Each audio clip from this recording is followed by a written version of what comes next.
গাড়া দেখে 1 KG 1 KG 8 KG ঘাস খায় আপনার 10 কেজি করে 20 কেজি 10 কেজি কয় খাই সবাই একবার আমি ঘাস খাই সবার মধ্যে তাহলে 8 কেজি 4 কেজি 4 কেজি 8 কেজি তাই তো 8 10 8 আর মধ্যে ধান 15 কেজি তো ঘাস খাই এই টাকা কত ওটাও একই মাপে ওগুলো তো কম খায় আচ্ছা এটা কম খাইলে আমি ওনারা করে দেবো 4 কেজি তো প্রথম টাকা দিতে পারবে না এটারে 2 কেজি ফিডের 2 কেজি যে খাবারটা দিবেন সকালে 2 কেজি বিকালে 2 কেজি এই 2 কেজি 2 কেজি সাথে ফিডও 2 কেজি 2 কেজি মিক্সার করে দেবেন এরপরে ধীরে ধীরে যখন এই খাবারটা বাড়বে প্রতিদিন 200 গ্রাম করে বাড়াবেন সকালে 200 গ্রাম বিকালে 200 গ্রাম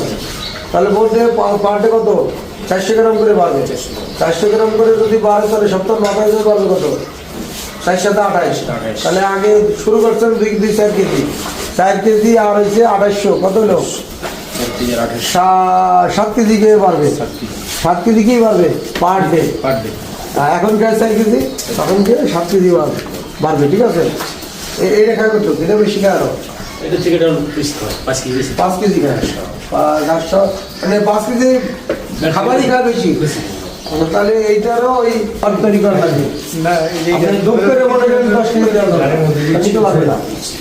আর ওই গরুরে